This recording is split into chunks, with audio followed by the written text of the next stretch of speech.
السلام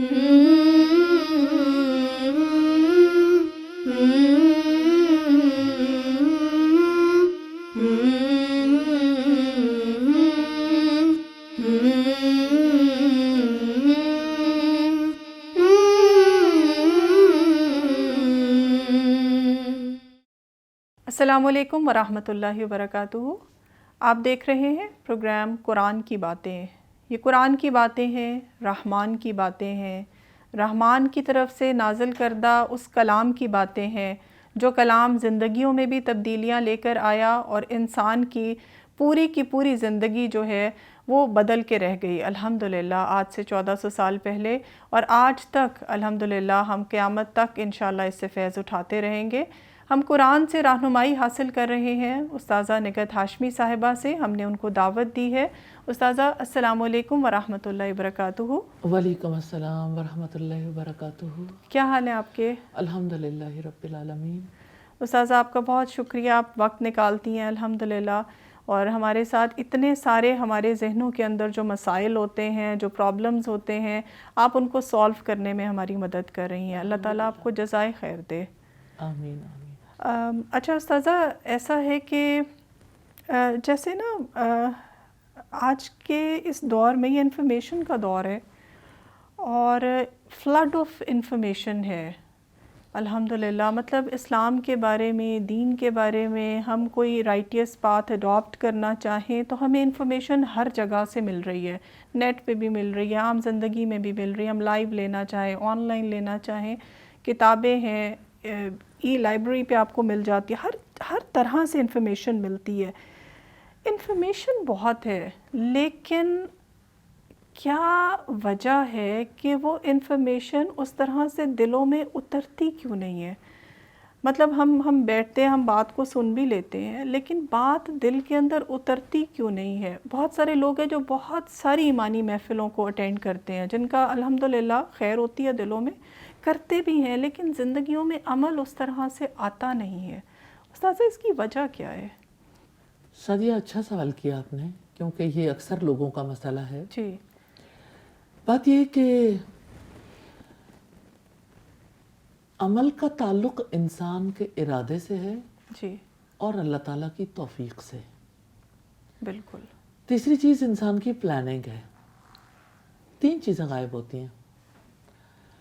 انسان جب سنتا ہے تو اگر اس کا ارادہ یہ ہے کہ یہ مجھے یاد رہے جی تو ٹھیک ہے، وہ یاد رکھنے کی کوشش کر سکتا ہے، اس کے مطابق اللہ تعالیٰ کی توفیق بھی مل جاتی ہے اسے۔ جی اگر کوئی یہ سمجھتا ہے کہ اس علم کی وجہ سے مجھے یعنی صرف اس علم ہی کو حاصل کرنا ہے، انفارمیشن میرے پاس رہے، لیکن آگے کا وہ پروسیس نہیں کرنا چاہتا، جی یعنی اس پہ عمل نہیں کرنا چاہتا۔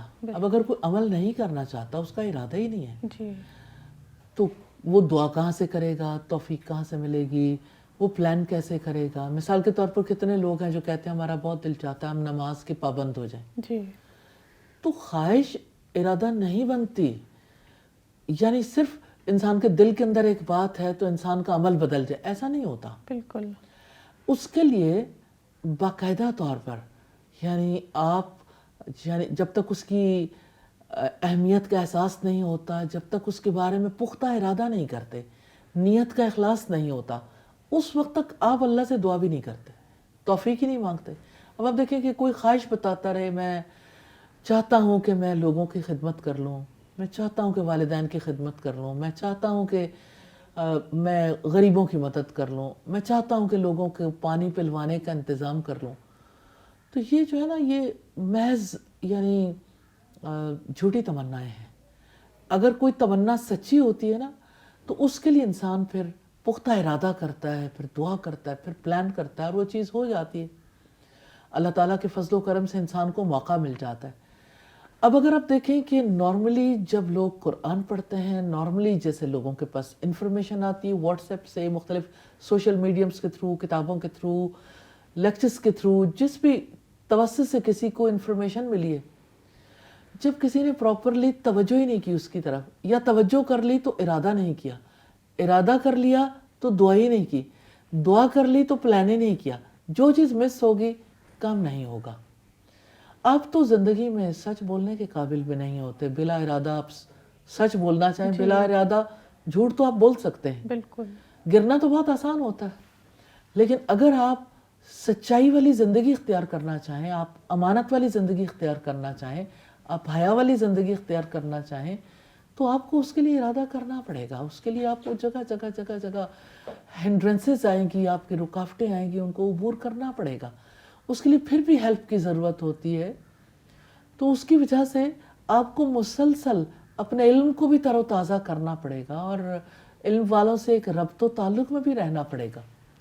تو ارادے قوت رکھتے ہیں, لیکن دعا بہت بڑی طاقت ہے, اور اللہ تعالیٰ کی طرف سے توفیق ملنا, مہر لگ جانا ہے, مہر اس بات پہ کہ اب یہ بندہ آگے بڑھ سکتا ہے. جی. اور پھر بندہ جب پلان کرتا ہے, اللہ تعالیٰ راستے آسان کر دیتا ہے. الحمدللہ. الحمدللہ. اور استاذہ کچھ چیزوں کے متعلق جیسے ہم پلان بھی کرتے ہیں, لیکن پتہ نہیں کیا بات ہوتی ہے کہ جیسے دل کھلتا نہیں ہے نا, ایسے لگتا ہے کہ دل بند ہو گیا ہے. کچھ خاص معاملات میں ہم دیکھتے ہیں, جیسے اسپیشلی میں نوٹ کرتی ہوں کہ ہماری زندگی کے اندر کچھ خاص مواقع ہوتے ہیں نا, جیسے خوشی کے موقع اور غم کا موقع. جتنی بھی انفارمیشن اس ٹائم پہ ایسے لگتا ہے کہ دل بند ہو گیا ہے نا, اور وہی کرنا ہے جو کہ نارمل سوسائٹی میں ہوتا جا رہا ہے, جو فیملی میں پیچھے سے ہوتا جا رہا ہے. تو اس ٹائم بھی دل اس عمل کے لیے کھلتا نہیں ہے جو کہ اللہ کا فیصلہ ہے. ساتھیہ, یہ بڑی امپورٹنٹ بات ہے, گہرائی میں لے جا رہی ہیں آپ چیزوں کو, ماشاءاللہ.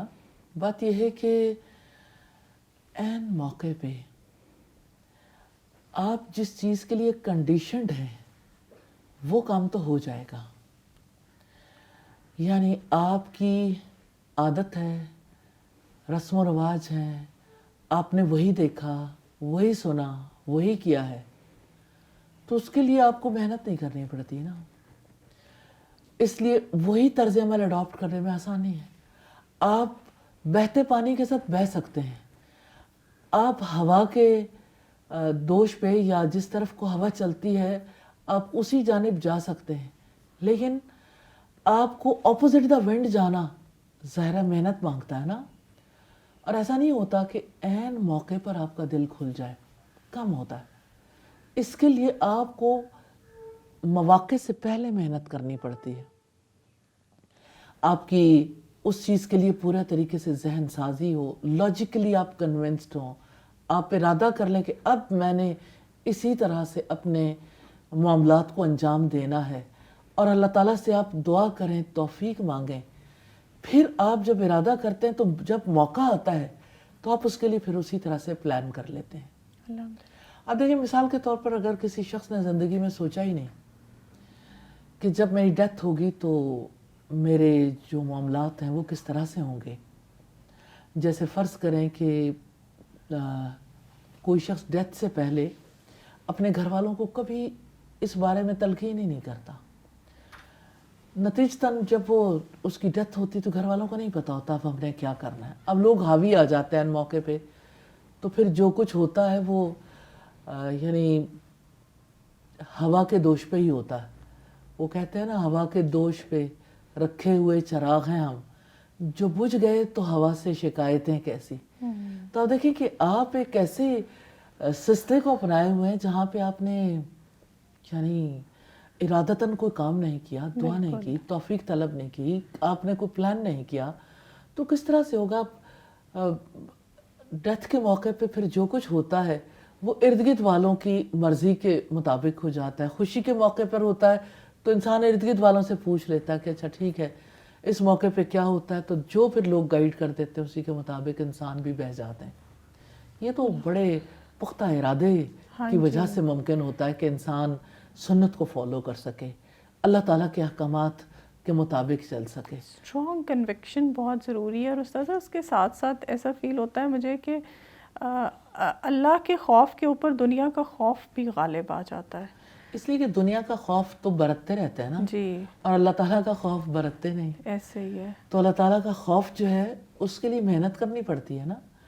اس کے لیے اللہ تعالیٰ کی ذات کی عظمت, اس کے عذابوں کے بارے میں, اس کی پاورز کے بارے میں سوچنا پڑتا ہے, اور وہ چیز دل کے اندر بسانی پڑتی ہے. جی, تب انسان کے اندر سے وہ خوف ابھرتا ہے. اور انسانوں کا خوف تو آپ کو خریدنا نہیں پڑتا نا, آپ اس کے لیے کوئی ایفرٹ نہیں کرتے. آپ دنیا کا خوف رکھتے ہیں تو آپ کو ہر وقت اس کے بارے میں بھی لوگ ایجوکیٹ کرتے رہتے ہیں کہ لوگ کیا کہیں گے. ایسے ہی مجھے تو لگتا ہے کہ ساری زندگی اسی خوف میں گزرتی ہے کہ ہر سٹیپ اس لیے کیا جاتا ہے کہ دنیا کیا کہے گی, سوسائٹی کیا کہے گی, لوگ چھوٹے کیا سے کہیں بچے گے. کو کہتے ہیں کہ گھر میں مہمان آئے, ہاں جی, لوگ کیا کہیں گے کہ ایسے ہی اتنا گندا بچہ ہے. ایسے ہی اس کو یہ خوف دلا کے اسے تیار کیا جاتا ہے کہ بالکل. ٹھیک ہے آپ صاف ستھرے لباس کو پہنو, کیونکہ لوگ آپ کے بارے میں غلط اوپینین قائم کریں گے. تو اس خوف کے تحت اس کو تیار کیا جاتا ہے. اور آپ جس بھی معاملے میں دیکھ لیں, ایجوکیٹ تو وہاں بھی کیا جاتا ہے ہر لحاظ سے. تو جب انسانوں کے خوف کے لیے ایجوکیٹ کریں گے تو انسانوں کا خوف ابھرے گا, جب اللہ تعالیٰ کے خوف کے لیے ایجوکیٹ کریں گے تو اللہ تعالیٰ کا خوف ابھرے گا. اور پھر آپ دیکھیں کہ جب آپ نے یعنی ایک صالح عمل کرنا ہے, صالح عمل کی طرف آپ توجہ کریں گے, آپ اس کا ارادہ کریں گے, آپ اس کو سمجھیں گے, اس کی نیڈ آپ کے اندر سے اراؤز ہوگی, اور اس کے بعد آپ اللہ سے دعا کریں گے, پھر آپ اس کے لیے پلان کریں گے, پھر وہ عمل واقع ہو سکتا ہے. ورنہ دیکھیں کتنے لوگ ہیں جنہوں نے زندگی میں قرآن نہیں پڑھا ہوا, ناظرہ نہیں پڑھا, آپ نے ترجمہ نہیں پڑھا ہوا, تو خود سے خود تو نہیں پڑھ لیں گے. بالکل. آپ اس پہ عمل کرنا چاہتے ہیں, خود بخود عمل بھی نہیں ہوگا. جیسے آپ خود بخود پڑھ نہیں سکتے, ایسے ہی آپ کے عمل میں بھی آٹومیشن نہیں ہے.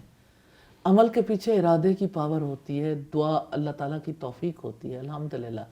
اور میں ضرور کہنا چاہوں گی, اتنی پیاری ڈیفینیشن کی ہے نا ہدایت کی ہمارے اسلاف نے, علم نافع اور عمل صالح کی توفیق کا نام ہدایت ہے. سبحان اللہ, نفع مند علم نہ ہو پیاری بات ہے, اور عمل صالح کی توفیق نہ ہو تو انسان کیا کرے گا, گمراہی کے سوا اس کے مقدر میں پھر کچھ نہیں ہوگا. اللہ تعالیٰ ہمیں گمراہی سے بچائے, اللہ تعالیٰ ہمیں ہدایت پہ رکھے انشاءاللہ تعالیٰ. اور استاذہ ہم ہمیشہ یہ ہدایت مانگتے ہیں زندگی کے ہر موڑ پر, اللہ تعالیٰ ہمیں توفیق دے. انشاءاللہ تعالیٰ گفتگو کا سلسلہ جاری رہے گا, ملتے ہیں بریک کے بعد.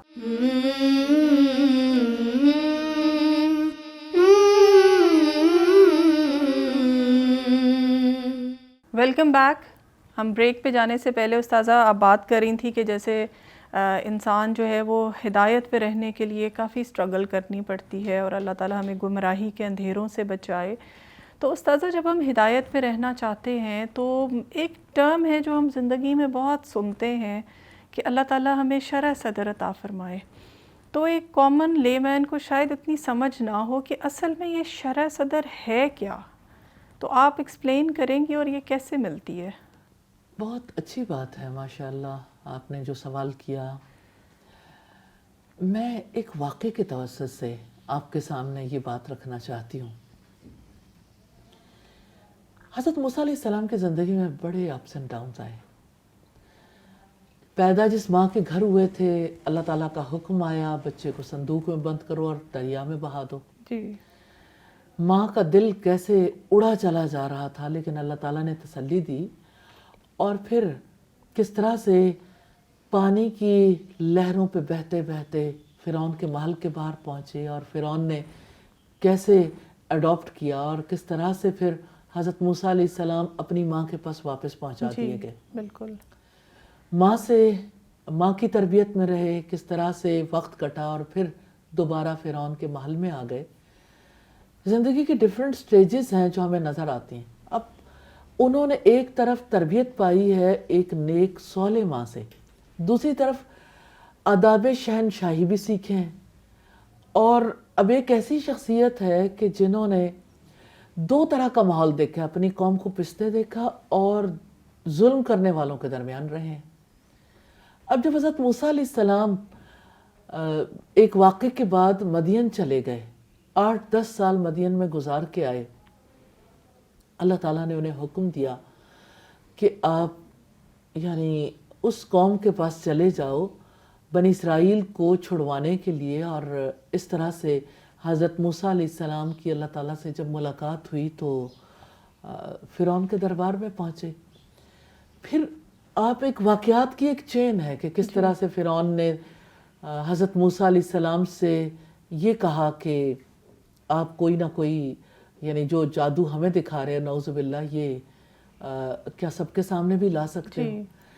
اب یہ ہے کہ اللہ تعالیٰ نے چونکہ اس دربار میں جا کے کام کرنے کے لیے کہا، جی اور حضرت موسیٰ علیہ السلام یہ جانتے تھے کہ میں پریشرائز ہو جاؤں گا، کام بہت بڑا تھا کہ آپ فرعون کو جاؤ اور اسے کہو کہ کیا آپ پاکیزگی اختیار کرو گے. اب یہ ساری صورتحال تھی کہ موسیٰ علیہ السلام کا دل بند ہے، تو انہوں نے اپنے رب سے دعا کی، رب اشرح لی صدری، میرے دل پہ میرا تو اختیار نہیں، اے میرے رب آپ میرے لیے میرے سینے کو کھول دیں، وَيَسِّرْ لِي أَمْرِي، اور میرے لیے میرے کام کو آسان بنا دیں. آپ دیکھیں یہ سٹیجز ہیں کہ یا اللہ مجھے جو ہے نا مجھے کوئی ایسا روشنی کا کوندہ میرے اندر نہیں لپکتا کہ میں نے یہ کام کرنا ہے. اس کی دو ریزنز تھیں، ایک تو پریشرائزڈ بہت تھے، دوسرا اس کام کو بہت بھاری خیال کر رہے تھے. تو اللہ تعالیٰ نے دعا سکھائی کہ آپ کہو کہ یا اللہ مجھے شرح صدر دے دے، میرا سینہ کھل جائے، میرے لیے یہ کام آسان ہو جائے. وَيَسِّرْ لِي أَمْرِي، میرے لیے میرے کام کو آسان بنا دے. وَاحْلُلْ عُقْدَةً مِّن لِّسَانِي، میری زبان کی گرہ کو کھول دے. میں جب دیکھتی ہوں تو مجھے لگتا ہے مجسم صورتحال ہے کہ انسان جب کسی کام کو کرنے میں مشکل فیل کرتا تو اصل میں اس کا اندر ایکسیپٹ نہیں کرتا. اور دوسری بات یہ ہے کہ انسان کو کام پہاڑ کی طرح دکھتا ہے. اور تیسری بات یہ ہے کہ انسان کمیونیکیٹ نہیں کر پاتا، اظہار نہیں کر پاتا. دل بند ہے تو زبان بھی بند ہے. اب آپ یہ دیکھیے کہ کس طرح سے یعنی حضرت موسیٰ علیہ السلام نے جو آخری بات کہی وہ یہ کہ یفقہوا قولی، میری بات کو قابل فہم بنا دے. اور پھر یہ دعا کرنے کے بعد انہوں نے کہا کہ میرے خاندان میں سے آپ میرے لیے ایک وزیر بنا دیں. اور کس طرح سے انہوں نے مدد مانگی اور اللہ تعالیٰ نے یہ سارے کام ان کے لیے کر دیے. سبحان اللہ. شرح صدر جو ہے نا انسان کے بس میں نہیں رہتی. اگر کوئی انسان یہ دیکھنا چاہے کہ اس کا سینہ کیسے کھلتا ہے، اب یہ اللہ تعالیٰ کی طرف جانے کے لیے یا دنیا کا کوئی کام کرنے کے لیے، ریئلی شرح صدر تو اللہ تعالیٰ کی طرف سے نصیب ہوتی ہے. اور میں اس کی ایک اور دلیل بھی دینا چاہوں گی. خود نبی صلی اللہ علیہ وسلم جن حالات سے گزر رہے تھے ان حالات میں آپ کو سمجھ نہیں آتی تھی کہ میں اپنی سوسائٹی کی اصلاح کیسے کروں. یہ کتنے بتوں کو پوجتے ہیں اور کتنے لوگوں کو یہ قتل کر دیتے ہیں اور کتنے لوگوں کو بیٹیوں کو زندہ دفن کر دیتے ہیں اور شراب پینے والے، سود کھانے والے، برائیوں میں لتھڑے ہوئے لوگ ہیں. اس سوسائٹی کی اصلاح کیسے ہوگی یہ آپ کو نہیں پتا تھا. آپ اسی مقصد کے لیے غار حرا جاتے تھے. پھر اللہ تعالیٰ نے آپ کو ابتدائی وحی میں بتایا الم نشرح لک صدرک، کیا ہم نے آپ کے لیے آپ کے سینے کو کھول نہیں دیا اور آپ پر سے وہ بوجھ اتار دیا جو آپ کی کمر توڑے ڈال رہا تھا. تو یہ تو اللہ تعالیٰ کا معاملہ ہے. شرح صدر تو وہ عطا کرتا ہے، ورنہ سینہ تو تنگ ہی رہتا، بند ہو جاتا ہے. تو آپ یہ دیکھیں، چلے میں آپ کو ایک تیسری اگزامپل بتاتی ہوں. آپ نے کبھی پہاڑی سفر کیے ہوں گے اور جب بہت بلندی پہ جائیں تو آکسیجن کم ہونے لگتی ہے. بالکل ایسے ہی. تو جب آکسیجن کم ہوتی ہے نا تو آپ کے سینے کے اندر گھٹن آتی ہے. ریلی زندگی کا معاملہ ایسا ہی ہے. انسان کے اندر اللہ تعالیٰ کی وحی کی آکسیجن نہ آئے تو سینے کے اندر گھٹن پیدا ہوتی ہے. سبحان اللہ. تنگی آتی ہے. انسان کے لیے پھر اللہ تعالیٰ کی بات کو قبول کرنا مشکل ہو جاتا ہے.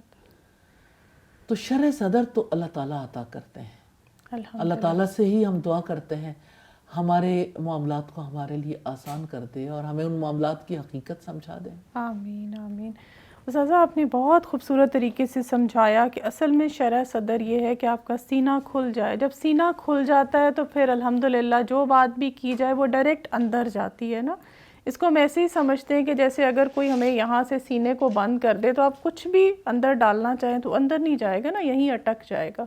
تو ایسے ہی کوئی ہدایت کی بات، ایمان کی بات، اللہ کی بات، اللہ کے خوف کی بات، قرآن کی بات، ہم جب بھی کبھی اس کو اپنے اندر ایبزارب کرنا چاہیں تو اگر شرح صدر اللہ نے نہیں دی تو وہ اوپر ہی رہے گی، سرفس پہ رہے گی، اندر ایبزارب نہیں ہو پائے گی. تو اللہ تعالیٰ ہمیں یہ توفیق دے کہ ہم ہر وقت شرح صدر مانگتے رہے. اچھا ایک اور بات بھی پھر یہ سمجھ آئی کہ ہمیں شرح صدر جو ہے وہ دینی بھی اللہ نے ہے اور ہم نے مانگنی بھی اللہ ہی سے ہے. الحمدللہ اللہ تعالیٰ ہمیں توفیق دے. اور استاذہ اس کے کانٹری بھی ایک ٹرم ہم پڑھتے ہیں نا ذیق صدر. جی جی. تو سینے کا گھٹ جانا. تو استاذہ جب سینہ گھٹ جاتا ہے تو پھر انسان پھر کیا کرے کہ ہر وقت سینہ گھٹا ہوا محسوس ہوتا ہے؟ مطلب یہ کہ کچھ بھی سن لیں، کہیں بھی بیٹھ جائیں، کوئی بھی ہدایت کی بات کوئی ہمیں بتا دے، لیکن جب سینہ گھٹا ہوا ہو تو پھر کیا کیا جائے؟ اصل میں یہ میں نے ابھی جو آخری مثال دی تھی کہ آپ جب بلند علاقوں میں جاتے ہو، بلندی پہ جاتے ہو، آکسیجن کم ہوتی ہے تو گھٹن پیدا ہوتی ہے. اسی طرح سے جب وحی کا علم نہیں ہوتا کسی چیز کے بارے میں، اللہ تعالیٰ کی دی ہوئی لاجک کا پتہ نہیں چلتا، تو انسان کا سینہ تنگ ہوتا ہے. تو اگر کسی کو اللہ تعالیٰ کے کسی حکم کے بارے میں سینے میں تنگی فیل ہوتی ہے، ایک تو یہ کہ اللہ تعالیٰ سے دعا کریں، دوسری بات یہ کہ اس کی لاجک، اس کی دلیل سیکھیں. دلیل کی روشنی میں آپ اپنے سفر کو آگے جاری رکھ سکتے ہیں. الحمدللہ. الحمدللہ. استاذہ دلیل بھی جب ہم سیکھنے پہ آتے ہیں نا تو ہمارا تھوڑا سا سوسائٹی کا ڈلیما بھی تو یہ ہے نا کہ ہم دلیل بھی وہ سیکھنا چاہتے ہیں جو ہمارے اپنے فیور میں ہو. تو ہم یا چیزوں کو ٹویسٹ کر لیتے ہیں، یا ہم دلائل جب سیکھتے بھی ہیں اپنے مطابق بالکل اکٹھے کر لیتے ہیں. تو ہمارا یہ بھی تو ایک المیہ ہے نا کہ اللہ تعالیٰ ہمیں کوئی صحیح دلائل بھی سیکھنے کی بھی اور اس پہ عمل بھی کرنے کی توفیق عطا فرمائے. یہ بھی بڑا مشکل ہے. تو استاذہ کیا ہر چیز کے لیے دلیل ضروری ہوتی ہے؟ کیوں نہیں؟ انسان دلیل کے بغیر کیسے کنونس ہو سکتا ہے؟ صحیح. انسان کو جب کسی چیز میں فائدہ نظر نہیں آتا، ریلکٹنٹ ہوتا ہے، اسے نہیں مانتا. انسان اپنے لیے نفع چاہتا، مفاد پرست ہے انسان. جو چیز اسے نقصان دینے والی ہے اس سے وہ بھاگتا ہے. صحیح. کیوں لوگ سانپ سے ڈرتے ہیں؟ کیوں لوگ جو ہیں وہ انسرٹینٹی سے ڈرتے ہیں، انسیکیور فیل کرتے ہیں؟ خوف نا کہ مجھے نقصان ہو جائے گا. بالکل. تو نقصان دہ چیزوں سے بچنا چاہتے ہیں، نفع مند چیزوں کو اڈاپٹ کرنا چاہتے ہیں یا اسے لینا چاہتے ہیں. اسی وجہ سے کہ انسان بنیادی طور پر مفاد پرست ہے. تو بات یہ ہے کہ انسان کو جب یہ پتہ ہی نہ ہو کیا چیز نفع مند ہے اور کیا چیز نقصان دہ ہے، تو وہ تو ہینگنگ پوزیشن میں رہتا ہے، ڈولتا رہتا ہے. بالکل. اس وجہ سے انسان کو دلیل کی ضرورت ہوتی ہے، اور زندگی کے ہر میدان میں. اب یہ دیکھیں کہ ایک چھوٹے سے بچے کو بھی اگر کوئی بات سمجھانی ہو تو وہ کہتا ہے ایسا کیوں ہے، ایسا کیوں کریں، ہاں جی، میں یہ کام کیوں کروں. اور بڑا بھی اسی طرح سے لاجک مانگتا ہے کہ آخر میں یہ کام کیوں کروں. تو یہ انسان کی بیسک نیڈ ہے کہ اسے کلیئرٹی آف مائنڈ ہو، اسے پتہ ہو کہ اس کی مجھے ضرورت ہے. اس وجہ سے اسے دلیل چاہیے. الحمدللہ. اور استاذہ قرآن کا تو یہ اعجاز ہے کہ قرآن تو دلائل سے بھرا ہوا ہے الحمدللہ. جو سیکھ کرنا چاہے تو. استاذہ ہم آپ سے ضرور ریکویسٹ کریں گے کہ آپ دعا کر دیں ہمارے لیے، ہمارے ناظرین کے لیے، کہ اللہ تعالیٰ ہمیں شرح صدر عطا فرما دے، ہمارے دلوں کو کھول دے دین کے لیے. اللہ تعالیٰ سے دعا ہے اللہ تعالیٰ ہمارے سینوں کو کھول دے، ہمارے کاموں کو آسان کر دے، ہماری گفتگو کو قابل فہم بنا دے، آمین. اور ہماری زبانوں کی گرہوں کو کھول دے. آمین. اللہ تعالیٰ ہمارے لیے اپنے دین کو آسان بنا دے، اپنے دین کے لیے ہمارے دل کے دروازے کھول دے. آمین. اللہ تعالیٰ سے دعا ہے کہ اللہ تعالیٰ ہمیں سینے کی تنگی اور گھٹن سے بچا لے. آمین. آمین ثم آمین. آمین. جزاک اللہ خیر استاذہ. اللہ تعالیٰ آپ پر اپنی رحمتیں نازل کرے. جی آج کے دن پر ہم نے دیکھا کہ زندگی کے اندر بہت ساری انفارمیشن ہمیں ملتی ہے ایمان کے بارے میں، ہدایت کے بارے میں، دین کے بارے میں، لیکن اگر شرح صدر حاصل نہ ہو تو یہ انفارمیشن ہی رہ جاتی ہے، ہمارے سینوں کے اندر اور دلوں کے اندر یہ ایبزارب نہیں ہوتی. اللہ تعالیٰ سے دعا ہے کہ اللہ تعالیٰ ہمیں شرح صدر عطا فرمائے اور ہمارے سینوں کو اسلام کے لیے کھول دے. آمین. انشاءاللہ تعالیٰ ہم نیکسٹ پروگرام میں کسی اور موضوع کے ساتھ دوبارہ حاضر ہوں گے. اللہ حافظ.